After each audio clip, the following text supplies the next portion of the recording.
La Sílvia Bel i la Iolanda Bataller, què tal, com esteu? Molt bé. Veig que la Iolanda ens ha portat un llibre. Quin és aquest? G.D. Vance, una G.D. Vance, família que és el que serà vicepresident dels Estats Units. Vicepresident, però va escriure això el 2016 i escoltant els testimonis, la sensació és que ni des d'Europa, ni a Califòrnia, ni a Nova York s'entén per què ha guanyat Trump.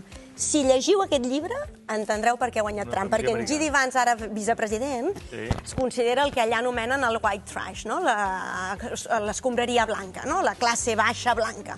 Molts d'aquests estan fartíssims d'aquestes polítiques progressistes o d'esquerres que ells no se senten o cada vegada se senten menys representats perquè l'esquerra suposadament atén les minories. Jo, òbviament, com sabeu perquè és públic, anava amb Kamala i penso que s'ha perdut una gran oportunitat perquè si comparàvem les dues campanyes o les dues polítiques, una era d'esperança i l'altra era de l'enemic. Però realment... Tens la green card, tu també?